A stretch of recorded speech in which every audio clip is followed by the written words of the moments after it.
Um tenente de 19 anos contra 47 monstros de aço da Wehrmacht. 4 tanques. E a ordem de resistir até a morte em campo aberto. Cavar trincheiras? Não. Sorov decide de outra forma. E essa decisão quase o envia para a corte marcial. Dentro das máquinas, o inferno. O calor derrete a pele. Os ventiladores apenas circulam o monóxido de carbono. Os municiadores desmaiam de insolação. E o cheiro de borracha queimada e carne humana torna-se insuportável. Os artilheiros alemães enlouquecem, gritando sobre fantasmas dançantes. Como ele forçou uma armada a recuar? O que esconde essa dança, onde um erro de 1 segundo equivale à morte instantânea? Os detalhes mais terríveis, o final escandaloso e a verdade escondida por décadas. Tudo está no final. Assista até o fim e entenderá por que, até hoje, em West Point, desenham exatamente este esquema. A Terra não apenas tremia, ela zumbia em uma frequência baixa, que fazia o diafragma vibrar e os dentes doerem. Era a física de uma massa em aproximação. Milhares de toneladas de aço Krupp, multiplicadas pela tração a diesel, moíam a estepe seca como pólvora perto de Stalingrado. No dia 23 de agosto de 1942, o ar sobre o Sovkhoz Kotlub tornou-se denso como mingau. Nele pairava poeira, o cheiro de óleo diesel queimado e o gosto metálico da inevitabilidade. O tenente de 19 anos, Alexander Sorov, olhava pelo visor da torre de comando. O vidro estava turvo pela fuligem. Ele o limpou com a manga do uniforme oleoso, deixando uma mancha suja. À frente, no horizonte, erguia-se uma parede cinza. Não era fumaça. Era a exaustão da armada de tanques do 14º Corpo da Wehrmacht. A inteligência relatou números secos que soavam como uma sentença de tribunal de campo. 47 flâmulas. 47 máquinas alemãs contra seus 4 T-34. A matemática da guerra naquele dia trabalhava contra eles. A equação era simples e mortal. A proporção de forças, quase 12:1. Segundo todas as normas táticas e manuais, isso significava uma coisa: destruição total dos defensores em 6 a 8 minutos de contato direto de fogo. Era exatamente esse o tempo que os artilheiros alemães precisavam para ajustar a mira em alvos imóveis com suas óticas Zeiss. Sorov desceu para dentro da torre. Ali, no espaço confinado, a temperatura já passava dos 40 graus. A ventilação não dava conta. O motor V2 em marcha lenta empurrava calor através da antipara, transformando o compartimento de combate em uma sauna finlandesa, só que em vez de vapor, havia monóxido de carbono. O tenente olhou para sua tripulação. O municiador, um homem corpulento com braços peludos, estava sentado, encarando a culatra do canhão. Rios de suor escorriam pelo seu rosto, misturando-se com a sujeira e transformando sua face em uma máscara negra. Aqueles homens eram mais velhos que ele. O motorista, Gromov, provavelmente tinha filhos da idade do próprio Sorov em casa.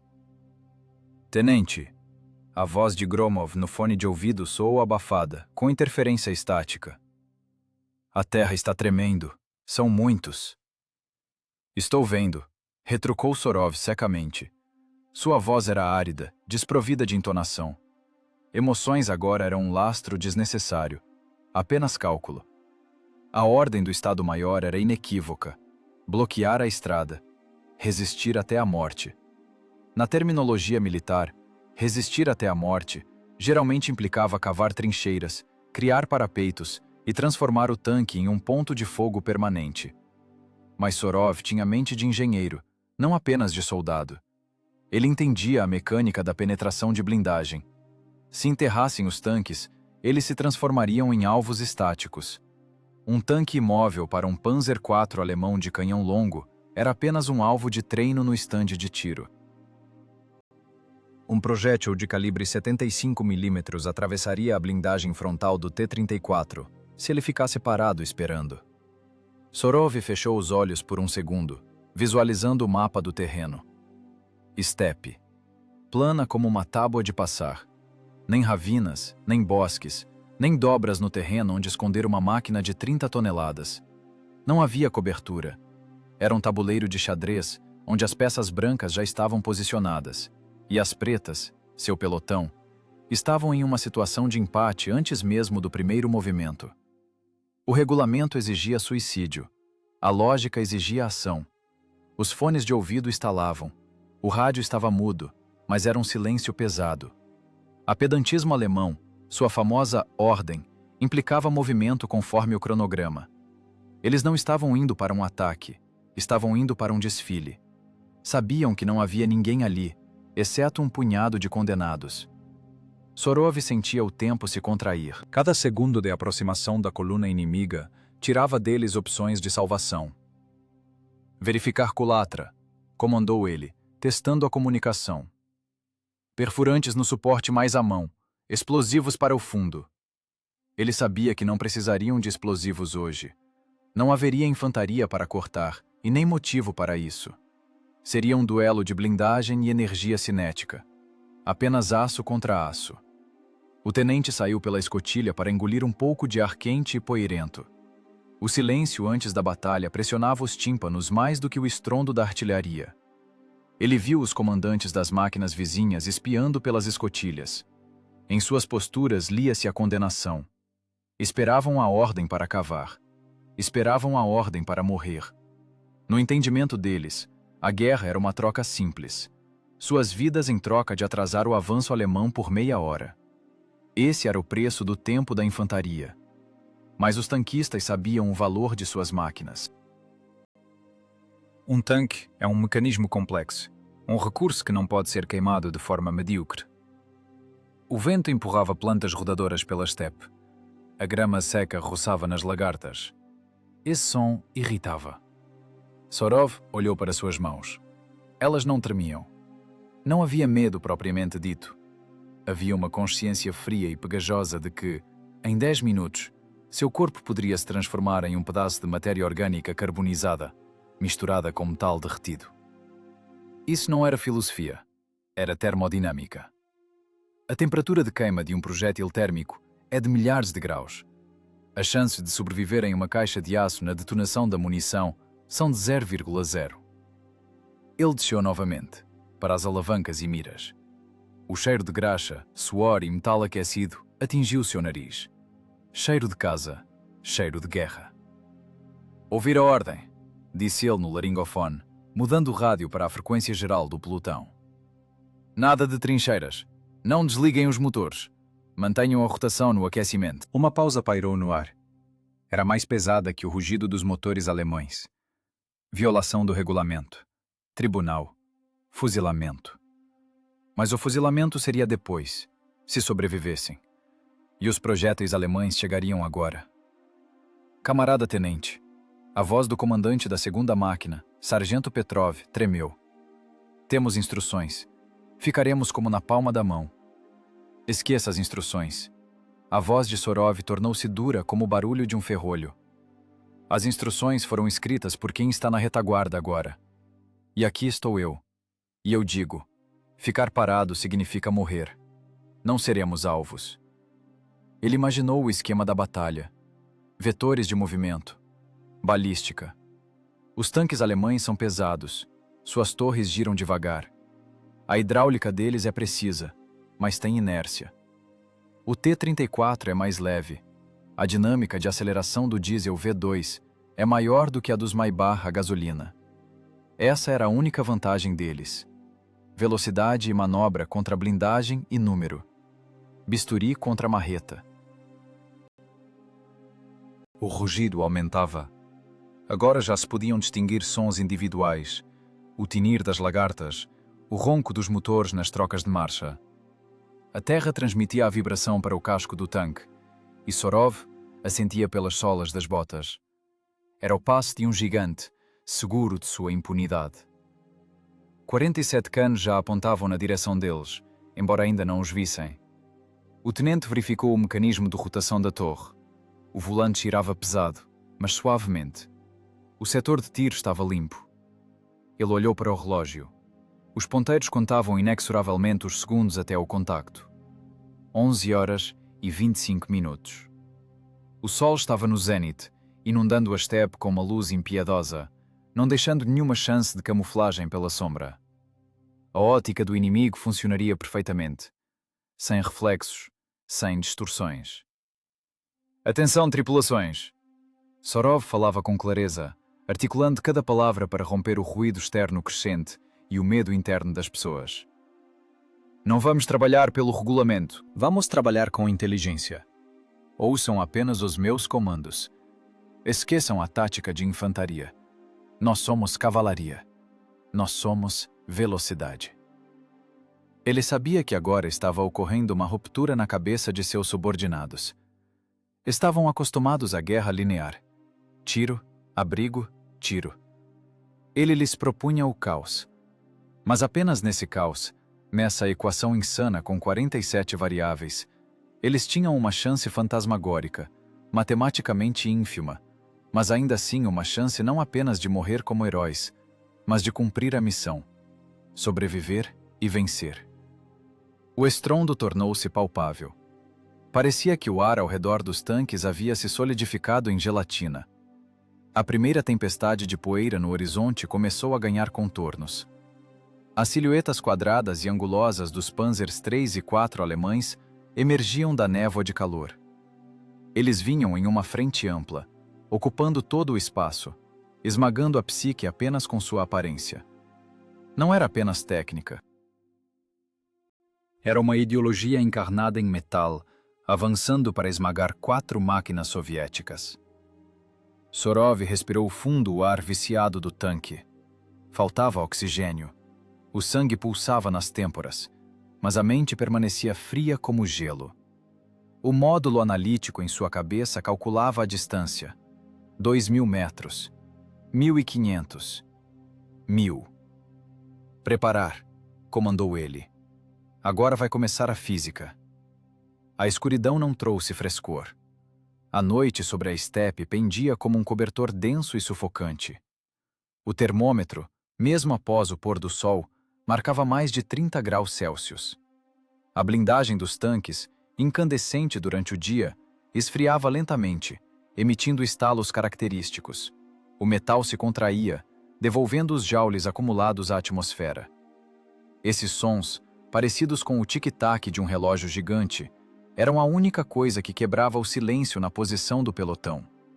O tenente Sorov estava sentado na popa do seu T-34, com as costas apoiadas na torre morna. Dormir era impossível. O organismo, exausto pela marcha diurna e pela tensão nervosa, exigia descanso. Mas o cérebro continuava trabalhando em rotação máxima, repassando os cenários da manhã seguinte. Ele entendia. Se recebessem o amanhecer conforme o regulamento, em defesa estacionária, ao meio-dia não existiriam mais.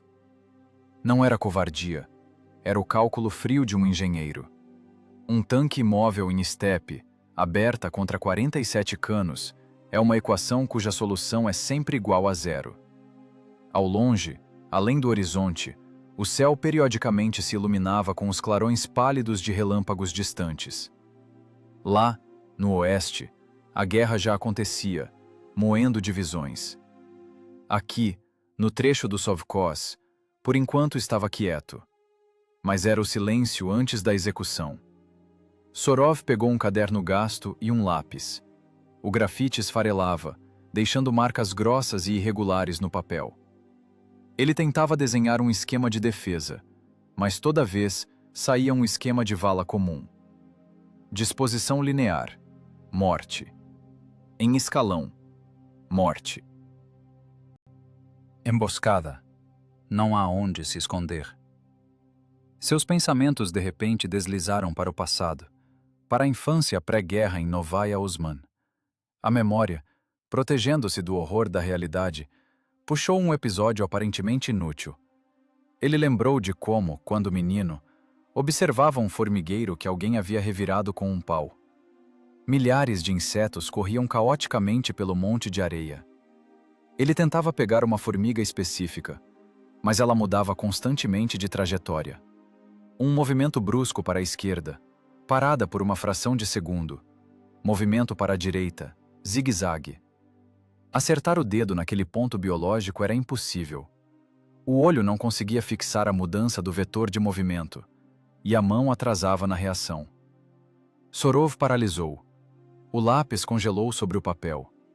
O princípio de sobrevivência da formiga é o caos e o movimento contínuo. Por que o tanque deveria ser diferente? O tanque são 30 toneladas de inércia, mas também são 500 cavalos de fúria a diesel. E se forçar essa massa a se mover não linearmente, não previsivelmente, mas em um ciclo fechado, com mudança constante de azimuth e velocidade. Ele começou a desenhar. Círculo, elipse, 8. Carrossel de tanques. O termo nasceu na cabeça instantaneamente, por si só. A essência da ideia era simples até a genialidade, e assustadora pelo risco da execução. Os tanques não devem ficar parados. Devem circular continuamente diante da frente do inimigo, expondo a projeção frontal em ângulos agudos, tornando a probabilidade de ricochete máxima e a probabilidade de acerto preciso mínima. Alexander começou a calcular. Ele sabia as características tático-técnicas dos 4 alemães de cor. A velocidade de rotação da torre do Panzer é mecânica, lenta. Para girar o canhão para um alvo que se move rapidamente em curso transversal, a uma distância de 500 metros, o artilheiro alemão precisa girar o volante com uma velocidade absurda. Mais o tempo de antecipação. O projétil não voa instantaneamente. Enquanto o projétil percorre meio quilômetro, o T-34, andando a 50 km por hora, se deslocará dezenas de metros. Se o tanque mudar constantemente o vetor, o artilheiro alemão simplesmente enlouquecerá. Seu aparelho vestibular e a mecânica da mira não conseguirão sincronizar com o alvo. Era um duelo de velocidades angulares. A velocidade de rotação da torre alemã contra a velocidade linear do tanque soviético. Se Sorov conseguisse acelerar suas máquinas até o limite, até o uivo das embreagens, até os calos sangrentos dos motoristas, eles se tornariam fantasmas invulneráveis. O tenente cobria febrilmente as páginas do caderno com números. Consumo de combustível, carga na transmissão, intervalos de tiro, tiro em movimento, precisão baixa. Significa que é preciso fazer uma parada curta. Curta é a palavra-chave. 3 segundos. Frenagem, tiro, pé no fundo, arrancada, mudança de posição. O próximo tanque sai, atira, foge. Carrossel. Uma barreira de fogo contínua, onde cada tanque é um ponto de fogo móvel que desaparece antes que o inimigo consiga apertar o gatilho. O suor pingava do rosto no papel, borrando o grafite.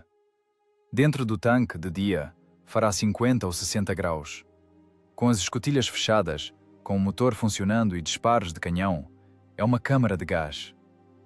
As tripulações podem simplesmente perder a consciência por insolação e envenenamento por gases de pólvora. Então, dirigir com as escotilhas dos motoristas abertas? Não, estilhaços. Travar as escotilhas, deixar uma fresta de um palmo. Ventiladores no máximo. Sorov olhou para as suas mãos. Estavam pretas de óleo e grafite. Eram mãos não de um estrategista militar, mas de um mecânico tentando consertar o mecanismo quebrado do destino. Ele entendia que essa tática contradizia todos os regulamentos do Exército Vermelho de 1942.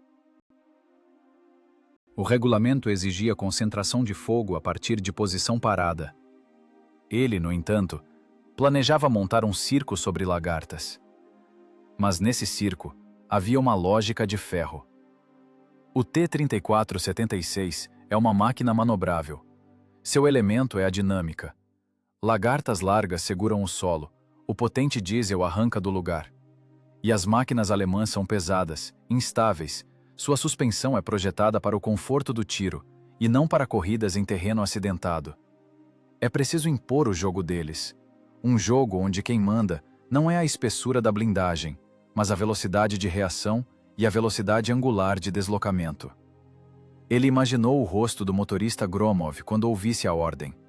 O velho chofer, acostumado a poupar a máquina, diria que queimariam a caixa de câmbio em 10 minutos de tal batalha.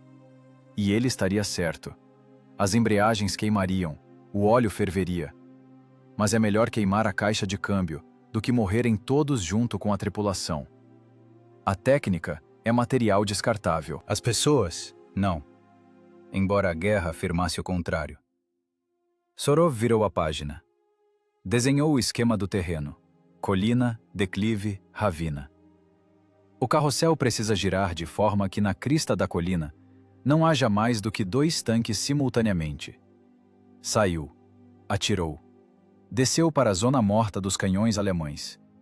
Enquanto os alemães recarregam e procuram o alvo, o próximo sai na crista.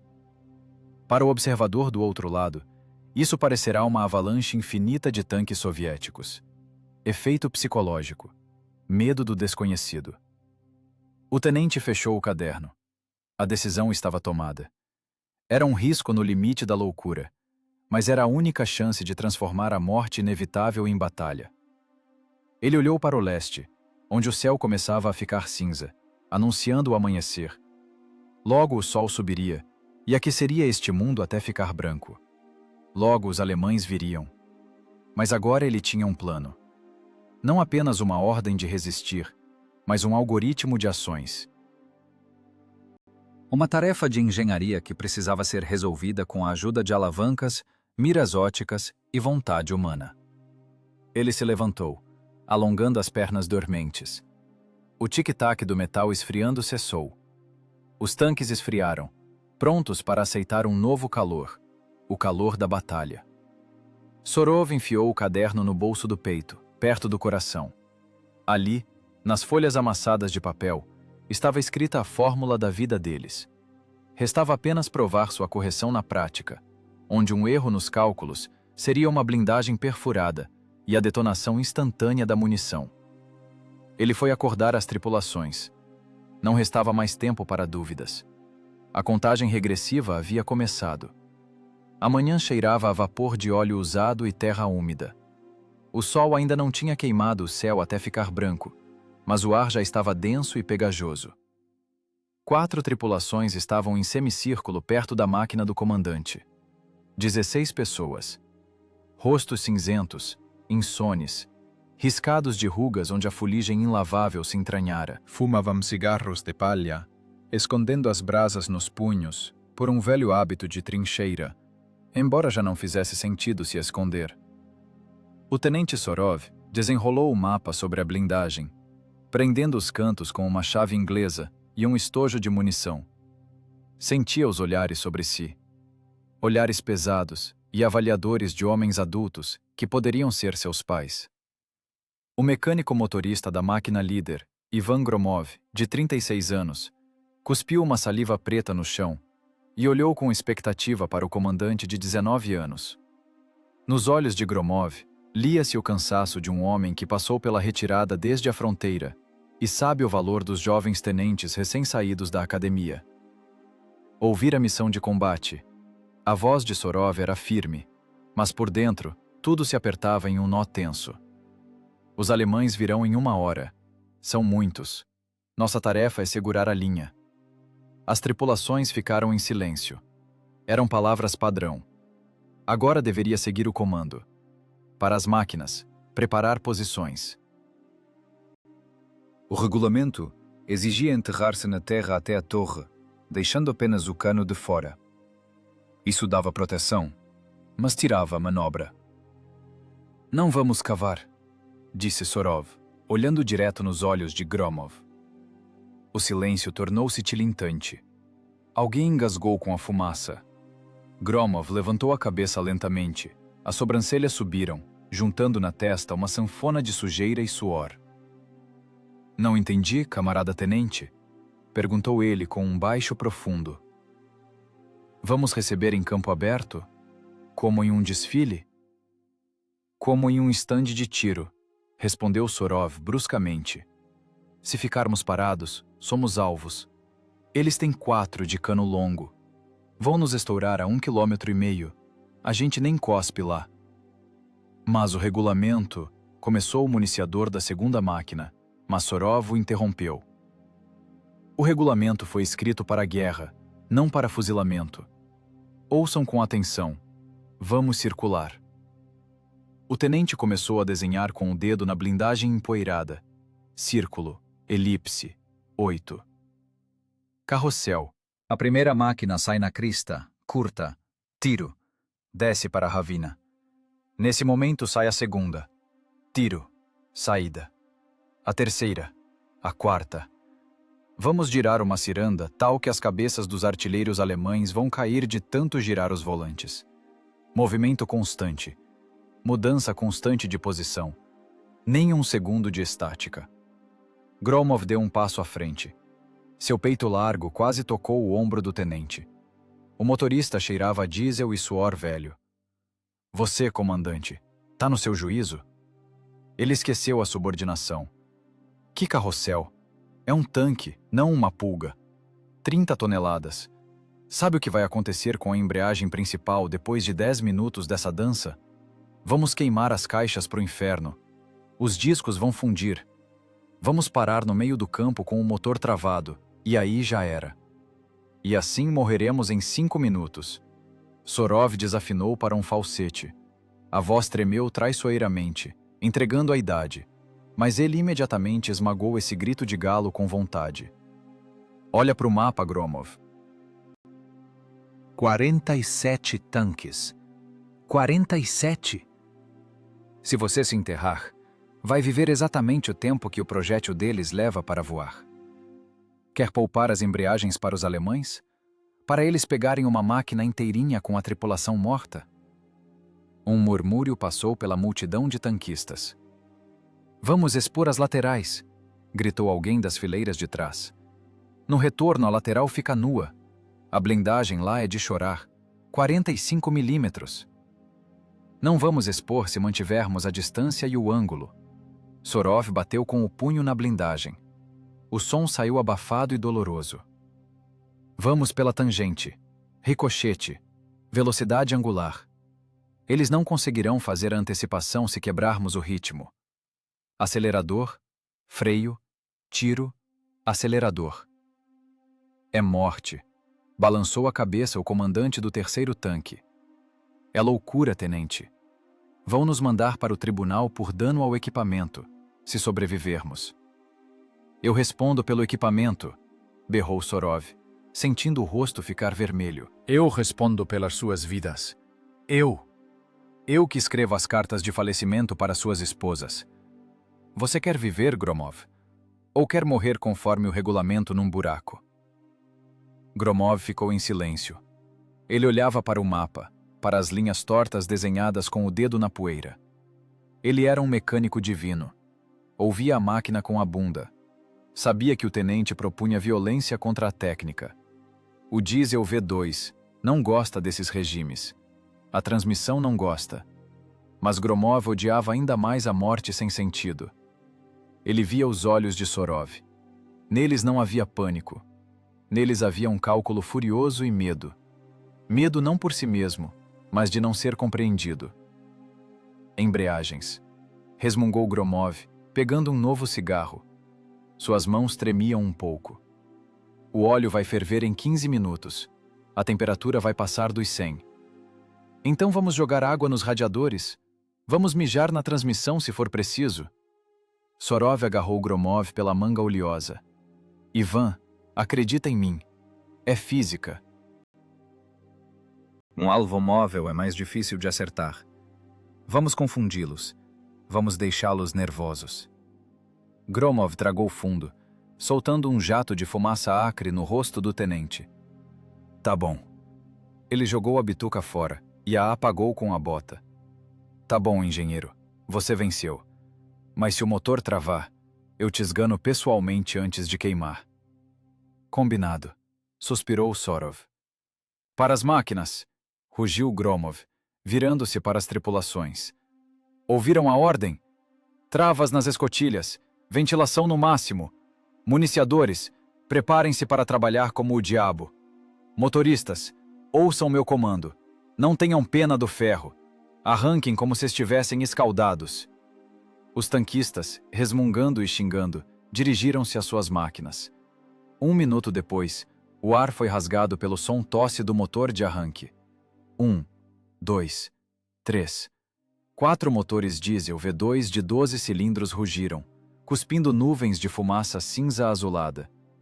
O estrondo encobriu todas as dúvidas, todas as discussões, todos os medos. A terra sob os pés tremeu novamente, mas agora era o tremor da própria força deles. Sorov entrou na escotilha. Dentro já cheirava a metal aquecido.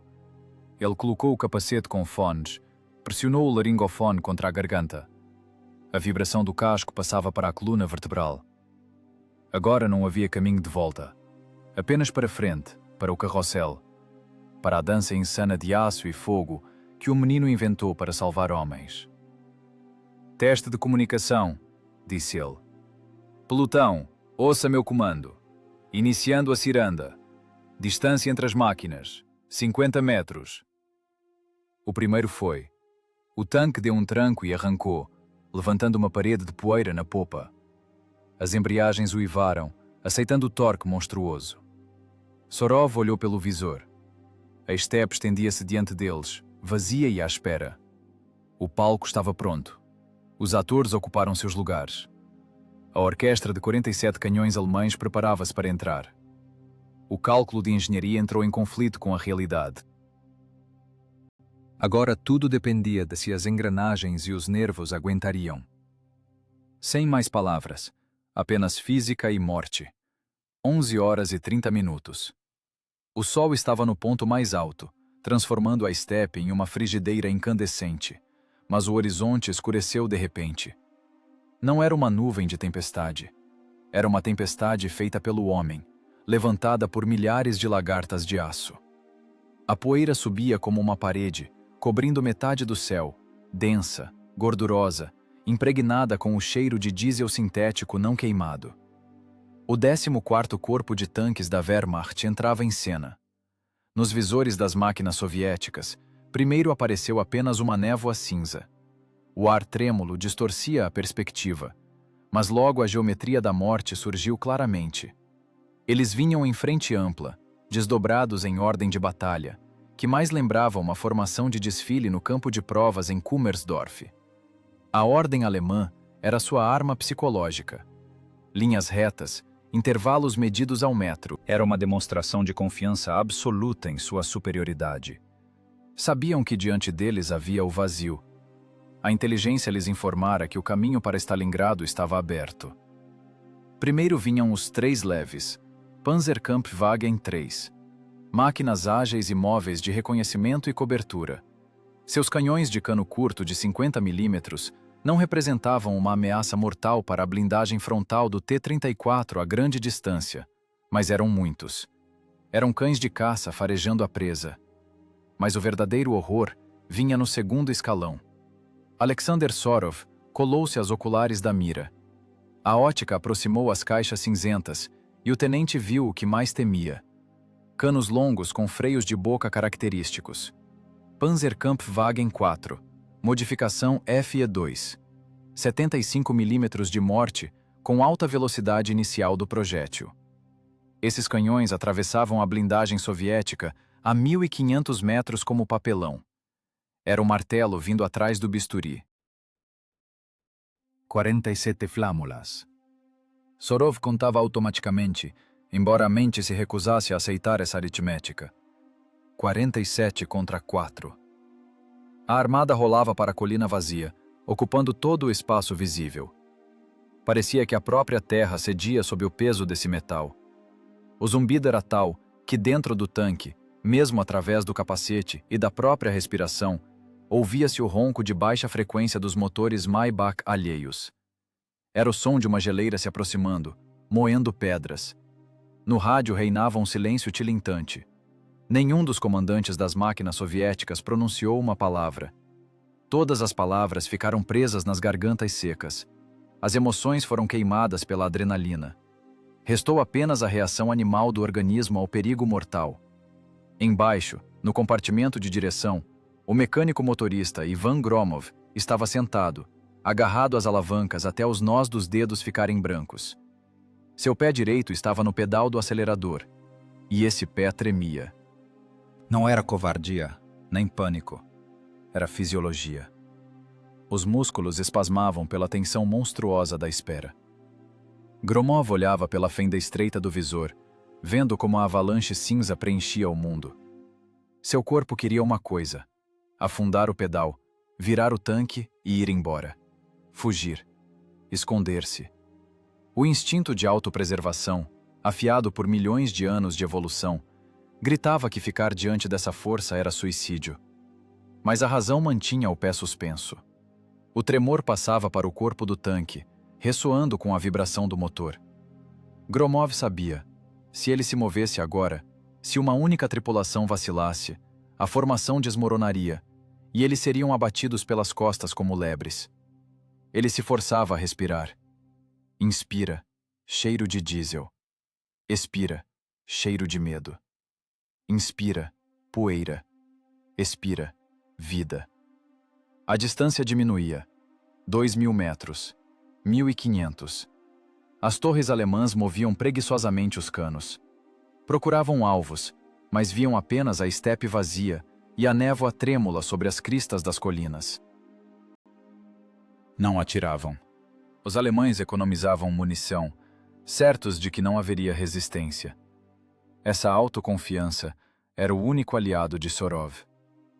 "Camarada tenente", rouquejou o municiador. Na voz dele havia súplica.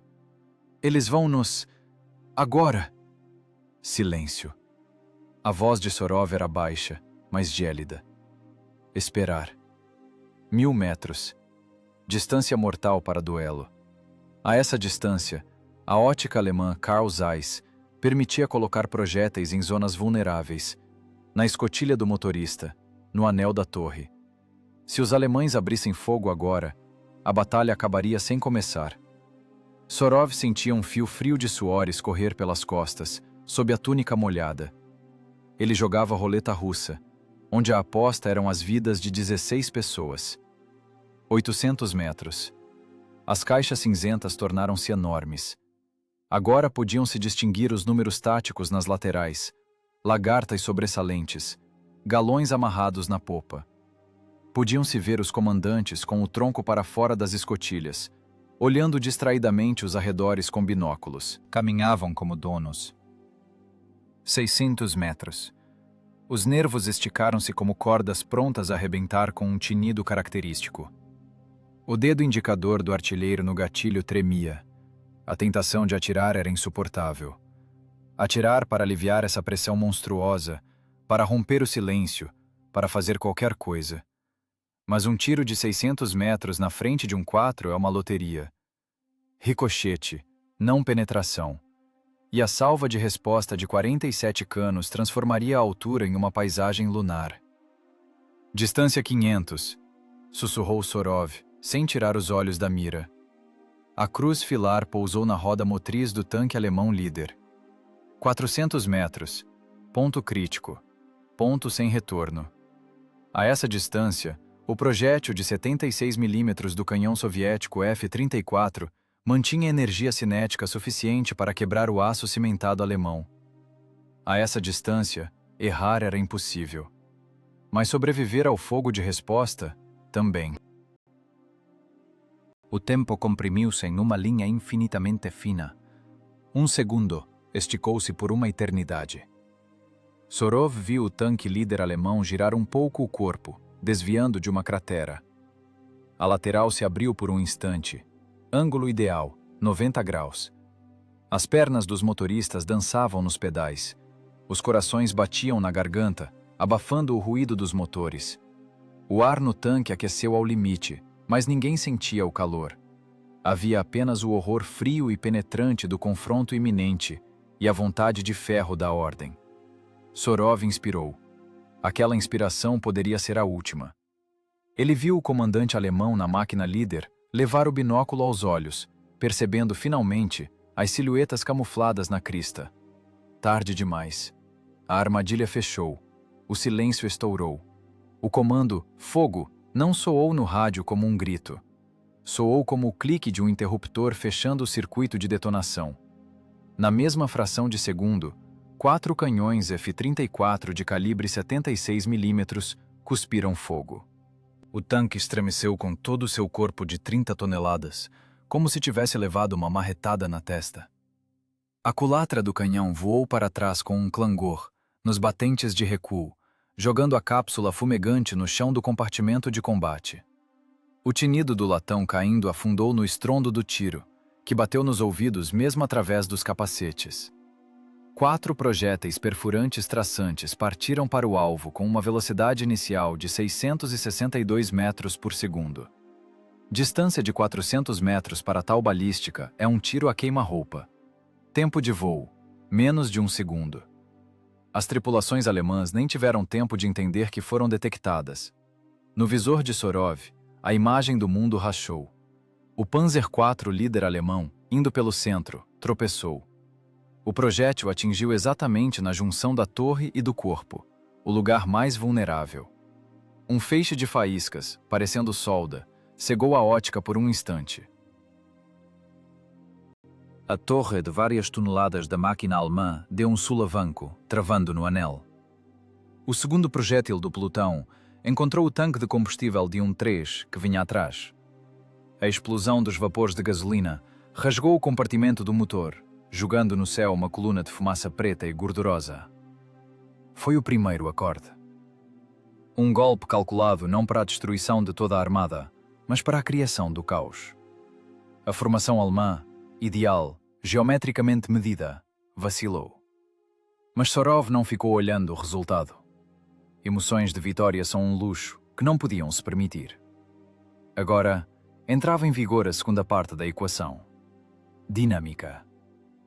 Acelerador! Arrancada! Berrou ele, perdendo a voz.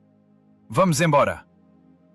Ivan Gromov, ensurdecido pelo tiro do próprio canhão, agiu por reflexo. Seu pé afundou o pedal do acelerador até o fundo e as mãos puxaram as alavancas das embreagens laterais.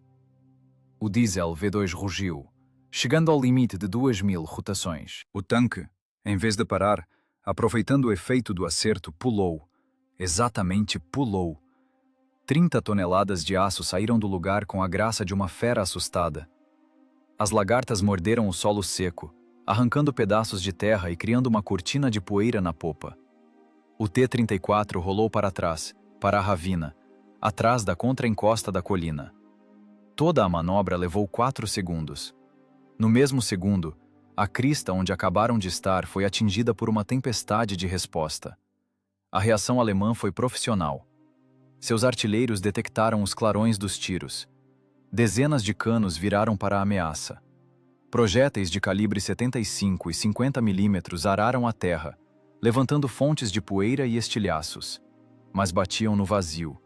Batiam em fantasmas. Onde 1 segundo atrás estava o tanque soviético, agora havia apenas grama queimada e poeira assentando.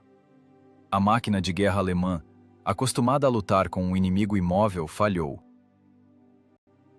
Os projéteis passaram pelo ar sem encontrar a resistência da blindagem. Segunda posição! A voz de Sorov nos fones soava sobre o fundo do zumbido crescente da transmissão. Flanco esquerdo, 50 metros. Saída!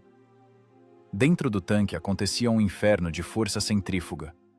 O municiador, tentando pegar um novo projétil do suporte no chão, mal se mantinha em pé. O tanque sacudia nos buracos. Gromov não poupava a suspensão. As molas da suspensão Christie comprimiam-se até o limite, o casco batia nos limitadores de curso das rodas. O clangor do metal, o rugido do motor, o cheiro de queimado, tudo se misturou em uma única tempestade sensorial. 10 segundos depois, 4 tanques soviéticos voaram para a crista novamente, mas já a 50 metros à esquerda do ponto anterior. Para os alemães, isso era uma violação das leis da física. Eles esperavam um segundo tiro do mesmo lugar, ou viam a poeira na baixada, mas de jeito nenhum esperavam o aparecimento do inimigo pelo flanco. As torres dos 4 alemães começaram a girar lenta, dolorosamente devagar, na direção da nova ameaça. O acionamento elétrico de rotação da torre do Panzer IV garantia uma velocidade de cerca de 14 graus por segundo. Isso era rápido para a guerra posicional, mas catastroficamente lento para um duelo com carrossel. Sorov via na mira os longos canos do inimigo rastejando até eles, como ponteiros de um relógio gigante, contando o tempo de suas vidas. Mas ele tinha uma vantagem: 3 segundos. Os tanques alemães expuseram as laterais. Eles viravam para a primeira posição, abrindo a vulnerável blindagem lateral de apenas 30 milímetros para os novos vetores de ataque soviéticos. "Curta!" comandou Sorov. Gromov pisou no freio. O tanque bicou. O balanço do casco, a praga do T-34, poderia desviar a mira. Mas o artilheiro conhecia seu ofício. Ele pegou um momento no ponto mais baixo da amplitude do balanço.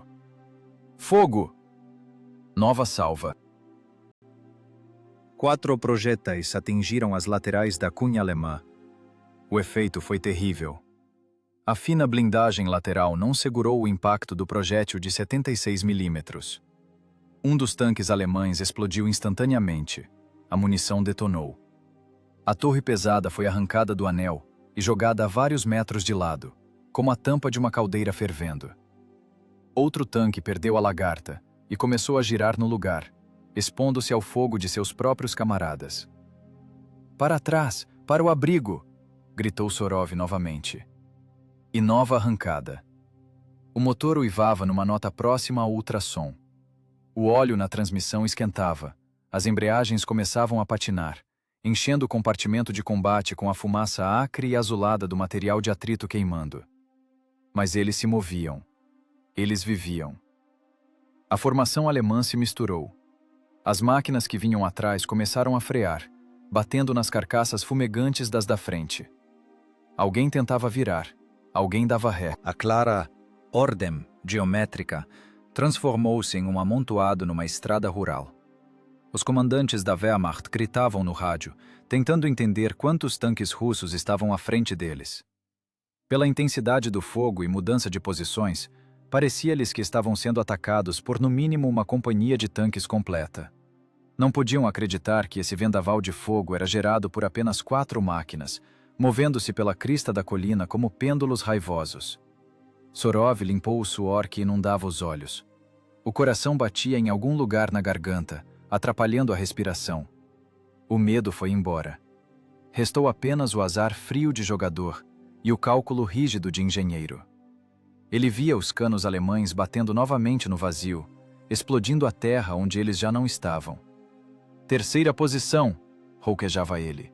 "Flanco direito! Não deixem eles se recuperarem! Girem eles!" O carrossel ganhou velocidade. Agora não era apenas um tiroteio. Era um ritmo.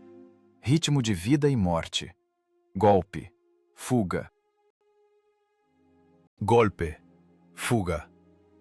Um balé mecânico, onde o erro não era um passo errado, mas uma equipe queimada viva. Embaixo, no compartimento do motor, a temperatura do óleo rastejou para a marca crítica de 105 graus. Mas não havia tempo para olhar os instrumentos. O volante de aço da guerra girou, e pará-lo, só a morte ou a vitória poderiam. A batalha deixou de ser uma sequência de eventos. Transformou-se em uma centrífuga, onde tempo, espaço e fisiologia humana se misturaram numa massa única e indivisível. O que começou como um experimento tático transformou-se numa esteira insana, monótona e mortalmente perigosa. A mecânica do carrossel atingiu a potência de projeto. Para um observador externo, se tal pudesse existir neste inferno, o que acontecia na crista da colina parecia uma violação das leis da lógica. 4 máquinas soviéticas, T-34, não apenas atiravam, elas cintilavam. O tanque pulava na linha de fogo exatamente por 4 segundos. Esse tempo bastava para o artilheiro pegar a silhueta cinza na cruz, apertar o pedal de disparo e sentir o canhão de 76 mm jogando a culatra para trás. E no mesmo segundo, antes mesmo da cápsula bater no chão, o mecânico ou motorista já puxava as alavancas para si. O tanque mergulhava de volta na nuvem da própria poeira, desaparecendo das miras alemãs. E 50 metros depois, à esquerda ou à direita, já voava outro. Para as tripulações alemãs, isso criava a ilusão total de um ataque massivo. Em sua ótica, os clarões dos tiros apareciam em toda parte. Nos flancos, no centro, de novo nos flancos. Os comandantes alemães no rádio gritavam sobre um batalhão de tanques russos. Não podiam acreditar que essa tempestade de fogo era gerada por apenas 4 tripulações, trabalhando no limite das capacidades humanas e técnicas. Dentro das máquinas de combate, a atmosfera deixou de ser adequada para a vida de organismos biológicos. O termômetro no compartimento de combate do tanque do tenente Sorov passou da marca de 60 graus Celsius. A parte traseira incandescente do canhão funcionava como um forno enorme. O ventilador no teto da torre zumbia, mas não circulava ar, e sim uma mistura de gases de pólvora, exaustão de monóxido e vapores de óleo fervente. O municiador, um rapaz de 20 anos de perto de Ryazan, já não limpava o suor. O suor inundava os olhos, corroía a mucosa, pingava do nariz nos projéteis. Seus movimentos tornaram-se automáticos, desprovidos de consciência. Abrir o ferrolho, agarrar do suporte o projétil de 6 quilos, introduzir, tirar a mão, recuo, jogar a cápsula quente na escotilha, repetir. O nariz dele começou a sangrar. Os vasos estouravam pelas mudanças de pressão nos tiros e pelo calor monstruoso. O sangue misturava-se com a fuligem no rosto, entrava na boca, mas ele não parava. Se ele parasse, o ritmo seria quebrado. Quebrando o ritmo, o tanque ficaria na crista 1 segundo a mais. 1 segundo a mais. É a morte. Ele não era um humano. Era uma função de fornecimento de munição, um apêndice do mecanismo de carregamento. No rádio alemão, que o rádio de Sorov interceptava, reinava a histeria. Através do estalido da interferência, irrompiam gritos de pânico. Totentanz! Das ist Totentanz! Dança da morte. Os alemães, acostumados à ordem metódica, de xadrez, da batalha, colidiram com o caos. A formação deles quebrou definitivamente. Os pesados 4 tentavam manobrar, atrapalhando uns aos outros. Viravam as torres para o clarão à direita, mas enquanto o cano chegava ao azimute necessário, o projétil chegava na lateral esquerda. A armada perdeu a orientação. Eles atiravam. Atiravam muito e com raiva. A estepe ao redor da altura fervia com as explosões. Fontes de terra voavam para o céu. Estilhaços batiam na blindagem dos tanques soviéticos como granizo em telhado de zinco. Mas não havia acertos diretos. Nenhum. Era a vitória da dinâmica sobre a estática. O projétil alemão voava para onde o tanque soviético estava 1 segundo atrás. Mas a matemática de Sorov funcionava sem falhas. O tanque já não estava lá. Ele estava no buraco, na poeira, em movimento. As máquinas soviéticas tornaram-se fantasmas. Materiais apenas no momento do tiro e incorpóreos no momento do golpe de resposta. Gromov embaixo, no compartimento de direção, trabalhava como um possuído. Sua túnica grudou no corpo, virou uma segunda pele. As botas escorregavam nos pedais pelo óleo derramado. As alavancas das embreagens laterais aqueceram tanto que queimavam as mãos, mesmo através das luvas de lona. Ele não via a batalha. Ele via apenas uma faixa estreita de terra no visor, poeira e as costas da morte, da qual fugia a cada 10 segundos. Nos ouvidos, havia um zumbido contínuo, o estrondo do próprio canhão, o rugido do diesel na potência máxima, as batidas das lagartas no solo fundiram-se numa vibração monótona. Sorov parou de dar comandos por voz. Ninguém o ouvia. Ele batia no motorista com a bota nos ombros. Ombro esquerdo. Para a esquerda. Direito. Para a direita. Na cabeça. Pare. Esse sistema primitivo de comunicação funcionava mais rápido que o intercomunicador. Eles giravam a 20 minutos. 20 minutos no limite, além do qual começa a falha dos sistemas. Nesse tempo, o pelotão disparou mais de 100 projéteis. Diante da colina já queimavam 7 fogueiras alemãs. A fumaça preta e gordurosa dos panzers em chamas espalhava-se pela baixada, dificultando ainda mais a mira para os alemães. Eles atiravam às cegas, na fumaça, na poeira, gastando munição na luta contra a paisagem. Sorov, por um segundo, colou-se ao visor da torre de comando para avaliar a situação. O que ele viu lembrava um quadro surrealista. A massa da ofensiva alemã se desfez. Em vez de um punho blindado único, diante deles se amontoava uma multidão confusa de caixas de aço. Eles recuavam. A grande armada de Paulus, que atravessou meia Europa, recuava diante de 4 máquinas sujas e superaquecidas, controladas por pessoas semi-mortas de cansaço. Mas a física não pode ser enganada. O metal tem seu limite de fadiga. Pessoas podem trabalhar na base da vontade, a técnica, apenas nas leis da termodinâmica. Os radiadores dos T-34 não davam conta de dissipar o calor. A água no sistema de arrefecimento fervia, transformando-se em vapor, que escapava assobiando pelas válvulas, adicionando ao inferno dentro do tanque um bafo úmido. Exatamente nesse momento, o ritmo da dança da morte falhou. Uma falha mecânica, traiçoeira, que nenhum esquema tático podia prever. A catástrofe não começou com uma explosão, mas com um silêncio. Na sinfonia da batalha, tecida do rugido dos diesels e do estrondo dos canhões, de repente caiu uma nota. O tanque número 3, que saiu na crista para mais um tiro, de repente deu um tranco e parou. O diesel, V2 de 12 cilindros, exausto pelos regimes de temperatura extremos, engasgou com o diesel superaquecido. A bomba de combustível de alta pressão, aquecida a 100 graus, parou de enviar a mistura para as câmaras de combustão. Os pistões pararam. 30 toneladas de aço morto congelaram no topo da colina, contra o céu brilhante, como um alvo perfeito num campo de treinamento. Para o mecânico motorista do terceiro tanque, foi um segundo de horror absoluto e gelado. Ele apertava o botão de partida, mas o motor silenciava. Dentro da máquina, ouvia-se apenas o chiado do sistema pneumático. Ele tentava ligar o motor com ar comprimido, mas os cilindros estavam quase vazios. O ponteiro do tacómetro caiu para o zero. Os ventiladores pararam, e o silêncio dentro do compartimento de combate bateu nos ouvidos mais forte que uma contusão. Do lado alemão, notaram essa parada instantaneamente. O caos que os russos criavam com sua manobra insana de repente falhou. Uma das pulgas parou. Para o artilheiro do Panzer IV alemão, foi um presente do destino. Ele não precisava mais calcular a velocidade angular, não precisava adivinhar a antecipação. O alvo tornou-se estacionário. O tenente Sorov, cujo tanque naquele momento estava embaixo, na zona morta, viu isso através do visor empoeirado.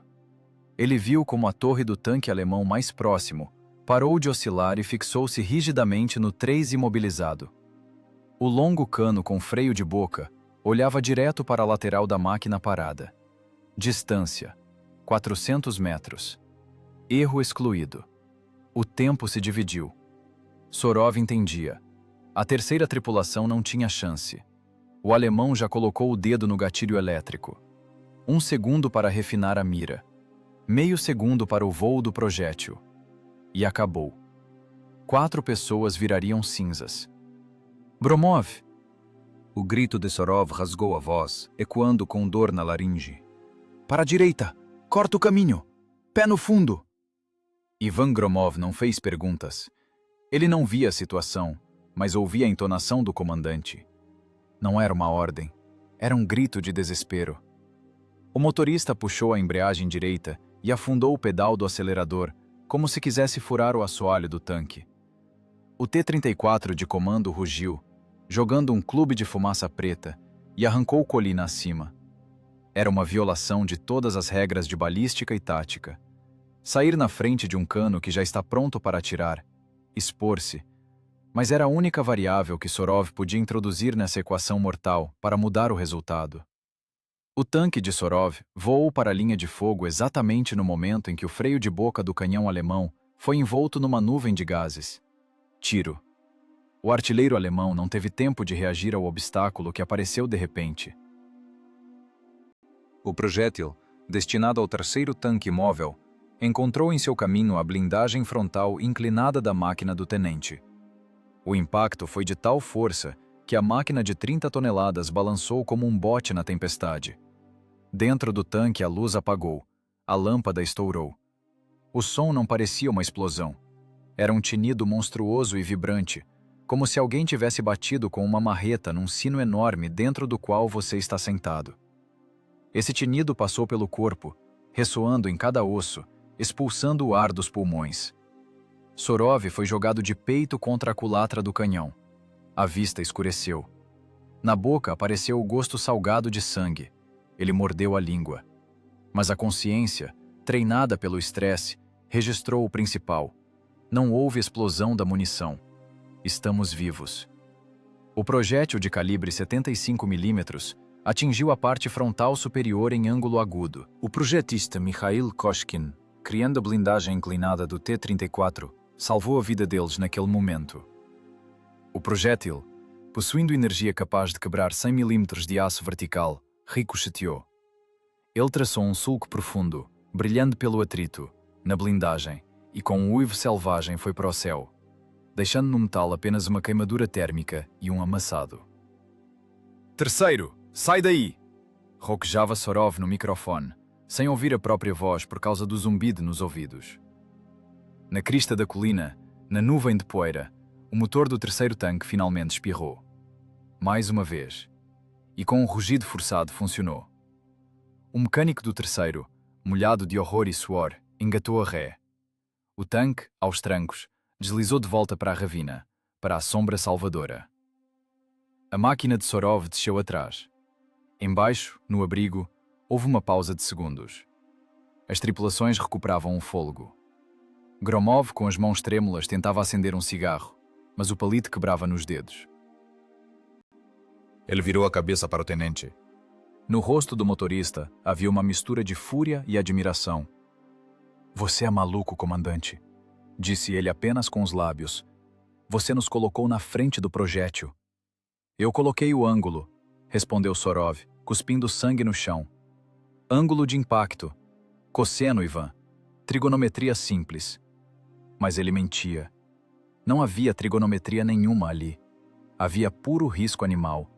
Instinto de cobrir o seu. A irmandade dos tanques, que se cimenta não pelo regulamento, mas por esse som de ricochete, que até agora zune na cabeça. Sorov apalpou a cabeça. Um galo. Bobagem. Ele olhou para os instrumentos. Temperatura da água, 110 graus. Pressão do óleo caindo. O motor trabalhava no desgaste. Mas eles estavam inteiros. Todas as 4 máquinas. Verificar danos, comandou ele, voltando ao papel de analista frio. Terceiro, o que houve com o motor? Superaquecimento do combustível, respondeu o comandante do terceiro tanque. A voz tremia e falhava. Esfriamos um pouco. Parece que aguenta. Obrigado, tenente. Eu pensei que fosse o fim. Deixar a lírica de lado. Sorov entendia que se relaxassem agora, a ressaca da adrenalina os cobriria e não conseguiriam lutar. A batalha não acabou. Os alemães vão se reagrupar agora. Eles perceberam que somos vulneráveis. Ele estava certo. A pedantismo alemão rachou, mas não quebrou. O inimigo digeriu o fracasso, tirou conclusões e preparava um novo golpe. Agora eles não esperariam. Agora viriam com tudo. Sorov olhou para fora da escotilha. Do lado de fora, na blindagem, bem na frente da sua escotilha, exibia-se um sulco fresco, cicatriz do beijo alemão. O metal no local do impacto ficou azul pela temperatura. 1 centímetro abaixo, e o projétil teria perfurado a escotilha do mecânico motorista. 1 centímetro acima, e teria arrancado a torre. Era o limite. Fino como lâmina de barbear, o limite entre a vida e a estatística de perdas. E eles acabaram de andar por ele, sem nem se cortar. Pelotão, ouvir o comando! A voz voltou. Tornou-se dura. Mudamos o desenho. Chega de andar nos mesmos trilhos. Agora trabalhamos em pares. Tesoura, primeiro e segundo, pelo flanco esquerdo. Terceiro e quarto, pelo direito. Fogo cruzado. Era preciso quebrar o padrão novamente. O carrossel funcionou, mas os alemães acostumaram-se a ele. Agora precisavam de um novo truque. Uma nova volta na espiral. Os motores rugiram. A pausa, que não durou mais de 1 minuto, acabou. Os tanques rastejaram novamente para cima, para a crista, para onde o ar estava impregnado de morte. Mas agora, nesse movimento, havia algo diferente. O medo foi embora definitivamente. Depois de ouvir o rangido da própria morte na blindagem e ficar vivo, não há mais nada a temer. Restou apenas o trabalho. Trabalho pesado, sujo, masculino de transformar a técnica inimiga em sucata. Sorov fechou a escotilha. A escuridão do compartimento de combate fechou-se novamente ao seu redor, habitual e abafada. Vamos, disse ele baixinho, para si mesmo. Segundo round. O estrondo não cessou de imediato. Ele ia embora em ondas, como a maré, deixando para trás um vazio ecoante e algodoado nos ouvidos. Primeiro silenciaram os canhões alemães. Depois parou de funcionar a metralhadora no flanco. E, finalmente, dissolveu-se no ar quente o ronco baixo dos motores Maibach. O tenente Alexander Sorov, surdo, com o rosto banhado de suor e fuligem, ainda olhava pelo visor. Suas mãos continuavam apertando as manoplas do periscópio do comandante. Os dedos travaram com cãibra, e ele não conseguia soltá-los. A imagem diante dos olhos estava borrada, mas mesmo através do prisma turvo do vidro, ele via. Eles estavam indo embora. A armada alemã, tendo perdido a formação e a arrogância, recuava. Não era uma fuga em pânico, era uma retirada tática. Os tanques do 14º Corpo da Wehrmacht disparavam granadas de fumaça. Nuvens brancas e fofas de fumaça química erguiam-se como parede, escondendo as máquinas sobreviventes. Atrás dessa cortina, ouvia-se o rugido forçado dos motores. Os alemães puxavam a reboque a técnica danificada, aqueles que ainda podiam ser salvos. Mas 15 máquinas ficaram no campo. 15 fogueiras negras e fumegantes, espalhadas pela estepe. Algumas queimavam intensamente, com o estalo da munição detonando. Outras permaneciam como esqueletos sombrios e carbonizados, de cujas escotilhas subia uma fumaça azulada preguiçosa. Era o cemitério das ambições alemãs. Uma companhia e meia de tanques, destruída ou inutilizada por 4 máquinas soviéticas. Sorov, com dificuldade, desgrudou o olhar do instrumento de observação. Olhou para o relógio. O vidro do mostrador estava rachado, mas o ponteiro dos segundos continuava sua corrida. 14 horas e 23 minutos. Ele piscou, tentando compreender os números. Parecia-lhe que a batalha tinha durado uns 10 minutos, não mais. 40 minutos de carrossel infernal. Mas o relógio afirmava que desde o primeiro tiro tinham passado quase 3 horas. O tempo, comprimido pela adrenalina numa mola densa, agora se desenrolava, batendo na consciência com a realidade do pesadelo vivido. Dentro do tanque fez-se silêncio. O motor trabalhava em marcha lenta. Sua vibração já não parecia furiosa, tornou-se cansada, de ninar. O ventilador continuava zumbindo monotonamente, circulando o ar quente. Relatar situação, roquejou Sorov. Sua voz soava estranha, rangente, como se eu mastigasse areia. Segundo, inteiro. Lagarta picada, mas o material rodante está normal. Terceiro, normal. Motor esquentando, mas funciona. Quarto, ordem. Contusão no municiador, sangue pelo nariz, mas vivo. 4. Todos os 4. Era uma estatística na qual era impossível acreditar. A probabilidade desse desfecho, por todas as tabelas de tiro e teoria das probabilidades, tendia a 0 absoluto. Mas eles estavam ali, parados na crista, envoltos em poeira, vivos. Desligar motores, comandou Sorov. Todos abandonem as máquinas. Tomaram ar. O motor espirrou e silenciou. O silêncio lá fora caiu sobre eles como uma laje pesada. Nesse silêncio, ouvia-se distintamente o estalo do metal queimando no campo e o cricrilar dos grilos na grama, que não ligavam para a guerra dos homens. A escotilha da torre de comando cedeu com dificuldade. Travou pelo impacto de um estilhaço ou distorção. Sorov bateu com o ombro, arrancando a pele, e a tampa abriu com um clangor. O ar invadiu a cabine. Quente, 35 graus, cheirando a queimado e morte, mas comparado aos 60 graus lá dentro, era frescor. Ele saiu para a blindagem e escorregou para o chão. As pernas não seguravam. O aparelho vestibular, exausto pelo balanço constante e viradas bruscas, recusava-se a determinar a vertical. Sorov sentou direto na poeira, encostando as costas na lagarta. O metal dos elos estava tão quente que queimava até através do tecido grosso do colote. Dos tanques vizinhos as pessoas saíam.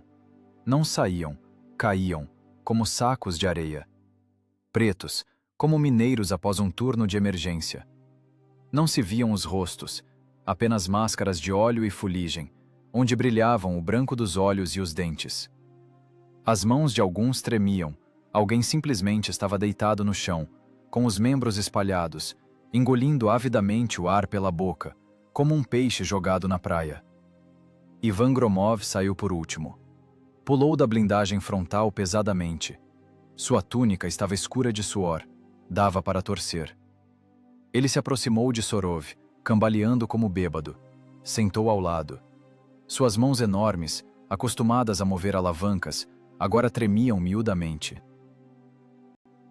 Ele enfiou a mão no bolso, tirou um maço amassado de cigarros Belo Humor.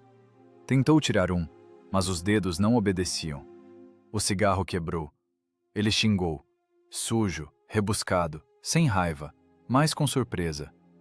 Tirou o segundo, riscou o fósforo. A chama dançava, sem acertar a ponta do cigarro. Gromov deu uma tragada profunda, fechou os olhos e segurou a fumaça nos pulmões, como se não fosse tabaco, mas remédio. Depois soltou lentamente o jato para o céu. Ele virou a cabeça para o tenente. O olhar do mecânico estava vazio e ao mesmo tempo cheio de algum entendimento antigo e pesado. Nesse olhar, não havia alegria da vitória. Havia apenas o cansaço de um homem que olhou além da borda e voltou. Gromov não disse uma palavra. Ele simplesmente estendeu sua palma enorme, preta de graxa, e bateu pesadamente, paternalmente, no ombro de Sorov. Nesse gesto havia mais sentido do que em todas as folhas de condecoração e discursos dos comissários políticos.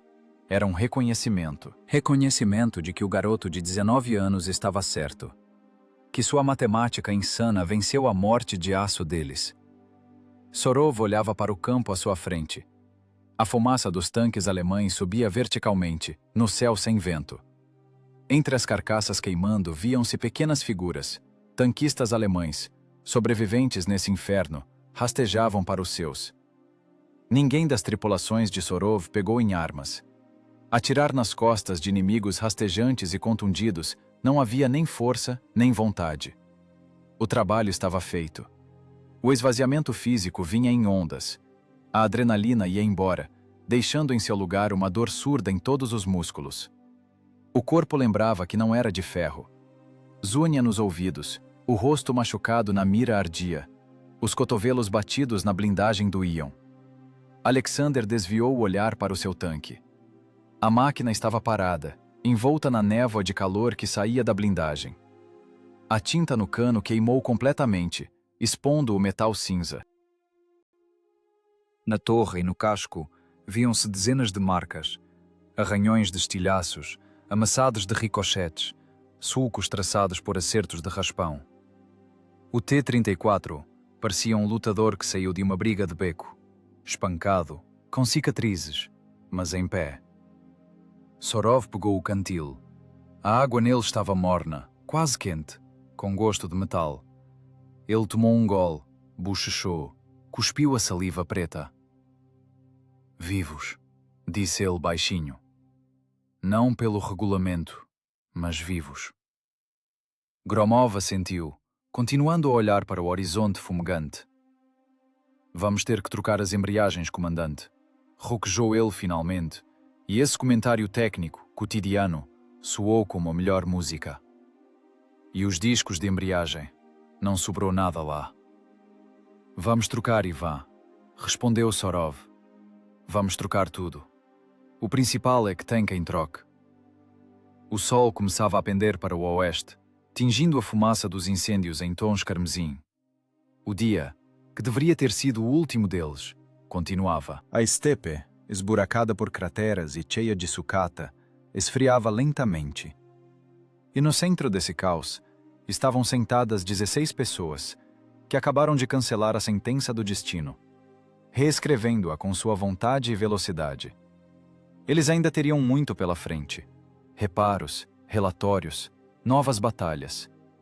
Mas esses 40 minutos ficaram no passado, congelados na história, como prova de que o intelecto é mais forte que qualquer armada. O sol tocou o horizonte, tingindo a estepe da cor de sangue coagulado. O calor começou a cair, mas a terra ainda respirava o mormaço acumulado durante o dia. O vento mudou, trazendo do lado das posições alemãs um cheiro nauseante e adocicado de carne queimada e borracha. O tenente Alexander Sorov estava sentado numa caixa de munição, encostado na lagarta do seu tanque. Ele tentava limpar as mãos com estopa molhada em gasolina, mas o óleo entranhou-se na pele tão profundamente que parecia tatuagem. Ao lado, direto no chão, os tanquistas dormiam. Dormiam um sono morto, pesado, de pessoas que esgotaram completamente seu recurso biológico. Ivan Gromov roncava, com os braços abertos, e seu peito subia e descia, como se ele ainda estivesse bombeando ar para um motor sufocado. O silêncio foi rasgado pelo uivo forçado de um motor, não de tanque, mas de carro. Do lado da retaguarda, levantando um rastro de poeira, um jipe militar Gá-67 abria caminho para a altura. O bode pulava nas crateras, rosnava nas subidas. Sorov nem se mexeu. Não lhe restavam forças para a subordinação. Ele sabia quem vinha, e sabia para quê. Não houve comunicação nas últimas 2 horas, e o Estado-Maior provavelmente já os tinha dado como perdas irreparáveis. Ou, o que era pior, decidiu que desertaram, abandonando a posição. O carro freou bruscamente a 10 metros do tanque. A porta se abriu, e de lá pulou o comandante do batalhão. O major estava bem barbeado, alinhado. Sua túnica, embora empoeirada na estrada, parecia antinaturalmente limpa no fundo dos trapos pretos e oleosos em que se transformaram as roupas das tripulações de Sorov.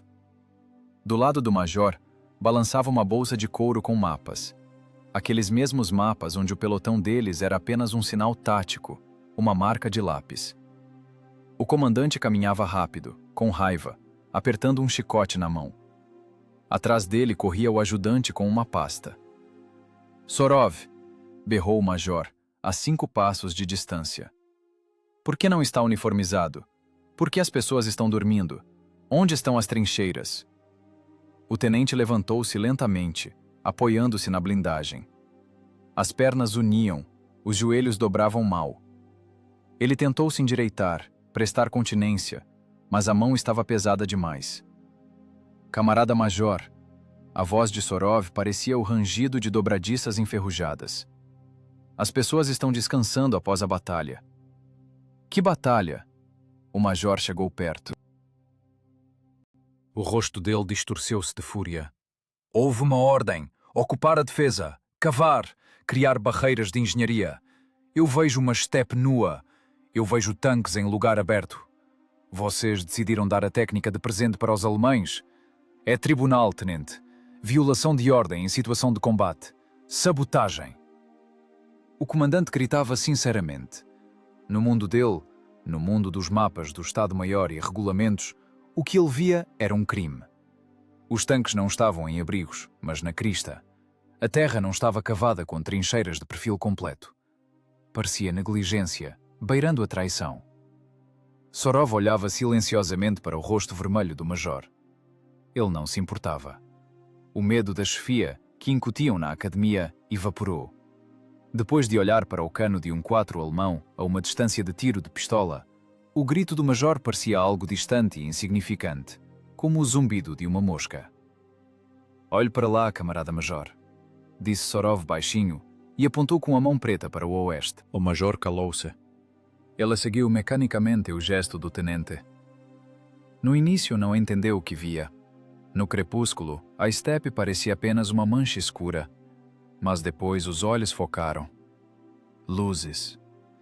Dezenas de luzes fracas, tremeluzentes. Eram carcaças terminando de queimar. Silhuetas negras de máquinas alemãs, espalhadas pelo campo em desordem caótica. A mais próxima, a apenas 300 metros. A mais distante, quase no horizonte. A fumaça dela subia em colunas verticais, sustentando o céu que escurecia. O major paralisou. Ele abaixou o chicote. Seu olhar corria de uma fogueira para outra, tentando contar. 5, 10, 15. De quem são? Perguntou ele, e a voz tremeu, perdendo o metal de comando. 14º Corpo de Tanques da Wehrmacht, respondeu Sorov secamente, como se desse uma aula de tática. Vanguarda. 47 unidades atacaram às 14 horas. Rechaçados. Perdas do inimigo. 15 máquinas destruídas ou criticamente danificadas. O restante recuou.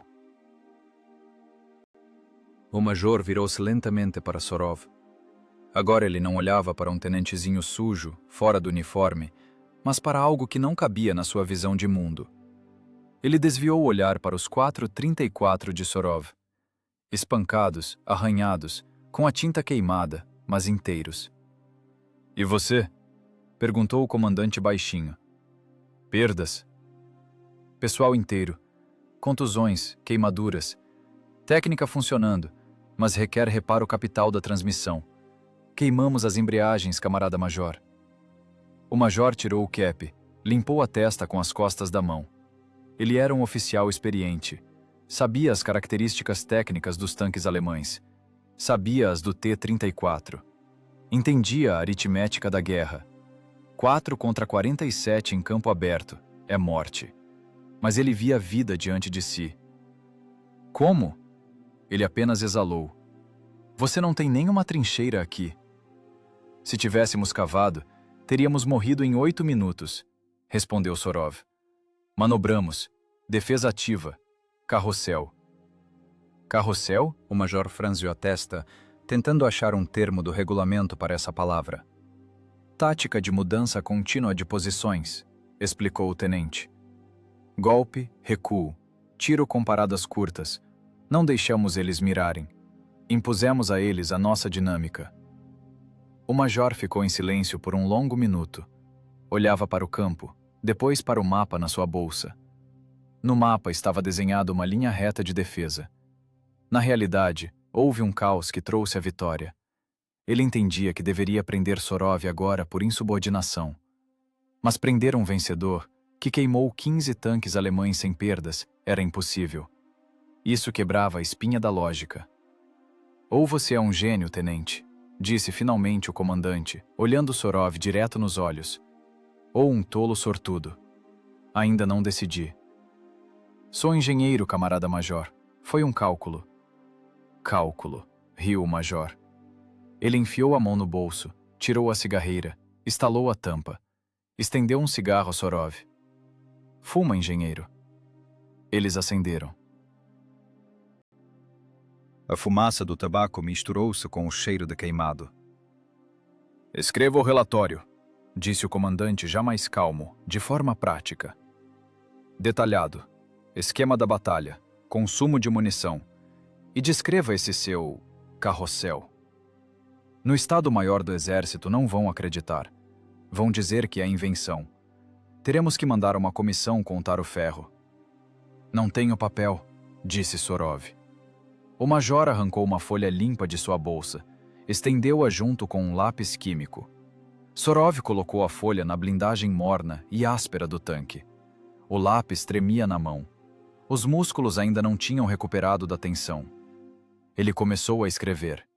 As letras saíam tortas, pulando. Ao comandante do batalhão. Relatório.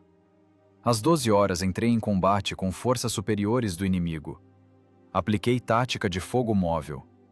Era um documento seco. Nele não havia palavras sobre medo, sobre cheiro de urina e sangue, sobre como Gromov rezava xingando enquanto espremia as alavancas, sobre como a blindagem zunia com os ricochetes. Apenas fatos. Tempo, calibres, distâncias. Sorov desenhava o esquema. Quadrados, nossos tanques. Losangos, alemães. Setas de vetores de movimento. No papel parecia um problema matemático complexo, resolvido por um aluno nota 10. Espirais, laços, linhas de fogo cruzadas. O comandante olhava por cima do ombro. Seu uniforme limpo e passado contrastava fortemente com as costas sujas do tenente. Era o conflito de dois mundos. O mundo da geometria de Estado Maior, onde tudo é bonito e perpendicular, e o mundo da verdade da trincheira, onde tudo é sujo, torto, mas eficaz. Embreagens, você diz? Perguntou o major, olhando para o esquema. Sim, e trocar os discos. E o óleo, motores superaquecidos. Mando a oficina móvel com peças de manhã, assentiu o comandante. E mando a cozinha. Devemos ter ficado selvagens aqui com ração seca. Ele ficou em silêncio, examinando o perfil de Sorov. Um garoto, 19 anos, mas olhos de velho. Sabe, Sorov, disse o major baixinho, se você tivesse queimado, eu te mandaria para o tribunal póstumamente, por violação do regulamento.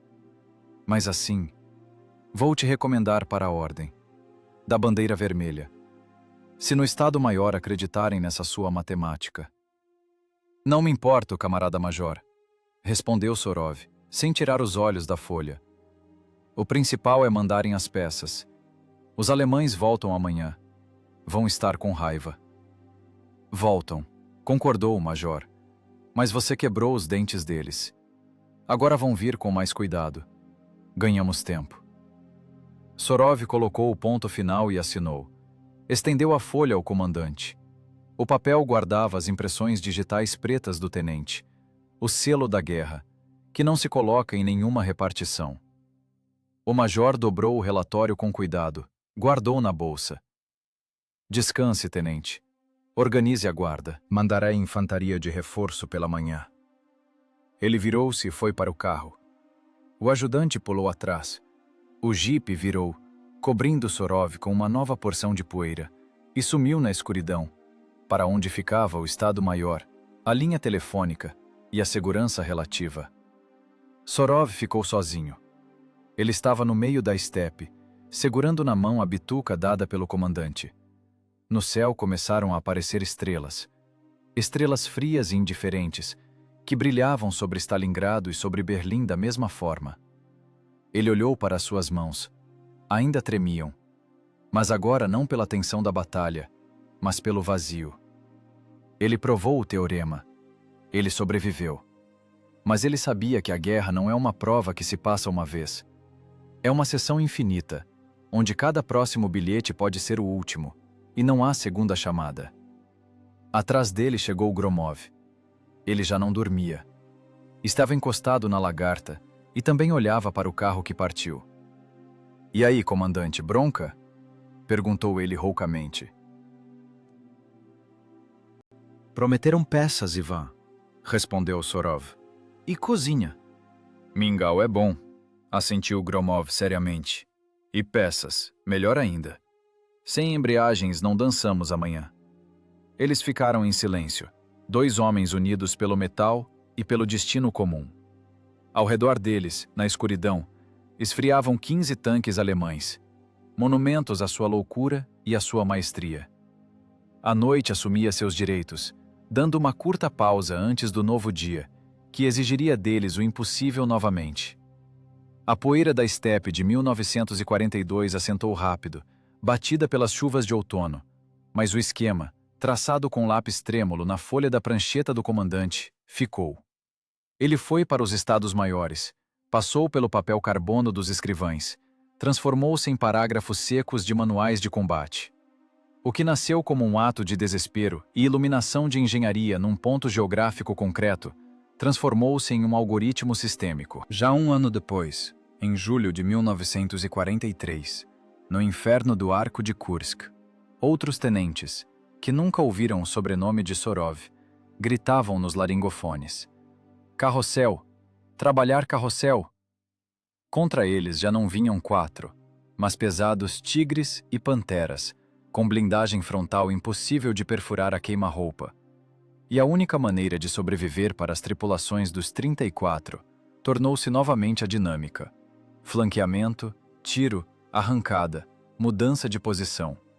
A valsa mortal, inventada por um garoto de 19 anos perto de Stalingrado, tornou-se ferramenta padrão de sobrevivência das tropas blindadas soviéticas. Alexander Sorov não queimou. A estatística, que foi impiedosa com ele em agosto de 42, de repente mudou a ira para a misericórdia. Ele passou pela guerra como uma agulha passa pelo tecido grosso, deixando um rastro, mas permanecendo inteira. Ele queimou 2 vezes, trocou de máquinas, enterrou amigos, mas chegou a Berlim.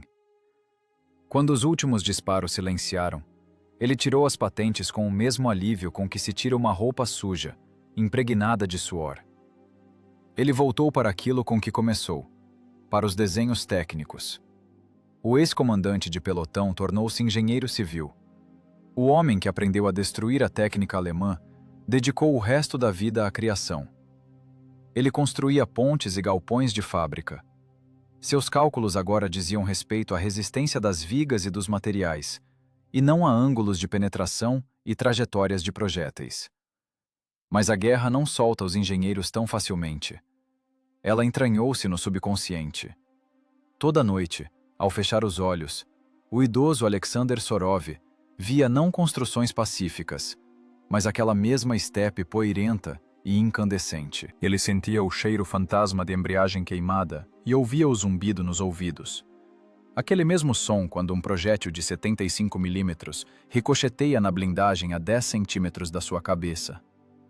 Era o preço da sobrevivência, a memória funcionando como um disco riscado.